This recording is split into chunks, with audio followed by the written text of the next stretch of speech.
ఒకే రోజు ఈ గ్రామ సభ తీర్మానాలు చేయాలి అనేది చాలామంది కోరికది.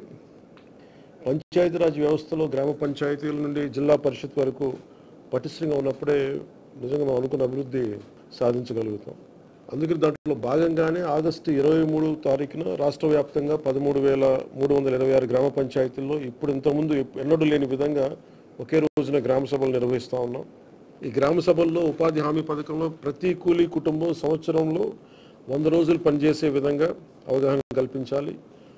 కూలీలకి ఉన్న హక్కులను తెలియచేయాలి. రైతులకు ఉపాధి హామీ పథకాన్ని సద్వినియోగం చేసుకోవడానికి సంబంధించిన పనుల వివరాలను గ్రామ సభల్లో ప్రతి ఒక్కరికి అర్థమయ్యే విధంగా తెలియజేయాలి. ఇకపైన ఉపాధి హామీ పథకాన్ని సమర్థవంతంగా అమలు చేయడానికి మనందరం కలిసి పనిచేద్దాం.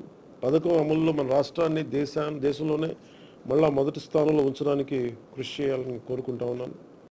గ్రామాలను అభివృద్ధి చేసే మహాత్మా గాంధీ గారి కళలాగా గ్రామ స్వరాజ్యాన్ని స్థాపించాలి, ఆ దిశగా అడుగులు వేయాలని చెప్పి మీరందరూ కలిసి మాకు సహాయ సహకారాలు ఇవ్వాలని మనస్ఫూర్తిగా కోరుకుంటున్నాను.